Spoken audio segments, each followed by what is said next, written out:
सही निकला।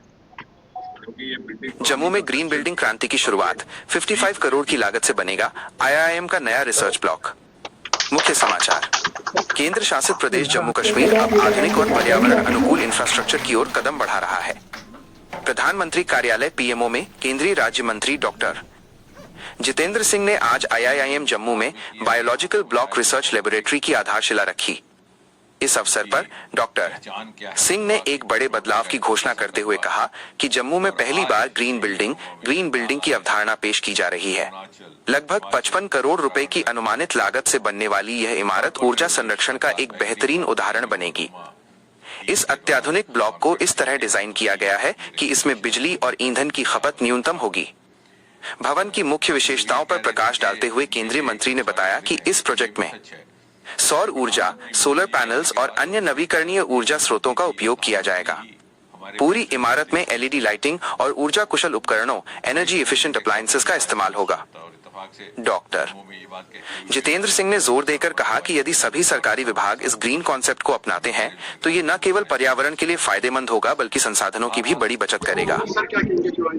ये सबसे पहले तो बधाई के पात्र हैं डॉक्टर जबीर, यहाँ के डायरेक्टर की सारी टीम, IIIM जम्मू, CSIR के जो सबसे पुराने अदारे उनमें से एक है। इसकी स्थापना आज़ादी से भी पहले हुई थी। सर रामनाथ चोपड़ा जिन्हें father of pharmacology in India कहा जाता है, और कलकत्ता से जब सेवानिवृत्त हुए तो तत्कालीन महाराजा हरि सिंह उन्हें यहाँ लाए थे। यहाँ एक लेबोरेटरी का प्रारंभ किया गया जो बाद में CSIR बनने के बाद उसके साथ जुड़ गई। और इस इंस्टीट्यूट की ये विशेषता है कि बहुत सारे राष्ट्रीय और अंतर्राष्ट्रीय स्तर के इजाद यहाँ हुए। मिंट नाम की गोली का यहीं से इजाद हुआ जो बहुत फ्रेश है। अभी हाल ही में लेवेंडर पर्पल रेवोल्यूशन, जिसका जिक्र प्रधानमंत्री मोदी जी ने मन की बात में भी किया, जो एक स्टार्टअप्स के लिए एक नया विकल्प बन करके सामने आया। आज सारे के सारे पहाड़ी राज्यों में उसका अनुसरण किया जा रहा है, अरुणाचल, नागालैंड से लेकर के हिमाचल प्रदेश तक। अरोमा मिशन के तहत भद्रवाह नाम के कस्बे से उसका आरंभ हुआ। उसने भद्रवाह को और जम्मू कश्मीर को दुनिया के और हिंदुस्तान के नक्शे पे लाया। अब हिंदुस्तान का पहला कैनाबिस प्रोजेक्ट। नशाखोरी की यहाँ बहुत ज़्यादा आदत है कि किस तरह से नशे की दवाइयों को औषधियों के लिए सही इस्तेमाल के लिए सदुपयोग में लाया जाए, पेन किलर इत्यादि बनाने को, उसका भी प्रोजेक्ट यही चल रहा है। एक फ्रांस के कोलैबोरेटर से कोलैबोरेशन है जो पब्लिक प्राइवेट पार्टिसिपेशन है।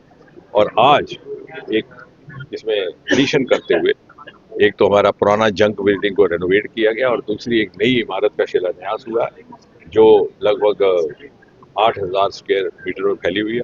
स्टेट ऑफ द आर्ट आधुनिक किस्म का इंस्टीट्यूट ब्लॉक, और उसकी विशेषता ये रहेगी कि शायद जम्मू नगरी का पहला ऐसा ग्रीन कंस्ट्रक्शन होगा जहां पर वे कन्वेंशनल सोर्सेज ऑफ इलेक्ट्रिसिटी इस्तेमाल ही किए जाएंगे। आपने देखा मोदी जी ने बार बार नॉन फॉसिल सोर्सेज पे जोर दिया। इस सरकार की प्राथमिकता भी यही है।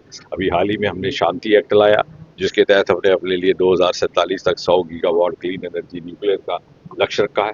और ये नया ब्लॉक भी पूरी तरह रिन्यूएबल सोर्सेज पर कायम रहेगा। तनिक भी इसमें कन्वेंशनल बिजली इस्तेमाल नहीं की जाएगी। मुझे लगता है इससे संदेश अन्य गवर्नमेंट एवं नॉन गवर्नमेंट कंस्ट्रक्शंस के लिए भी रहेगा कि वो भी इसको रोल मॉडल बना के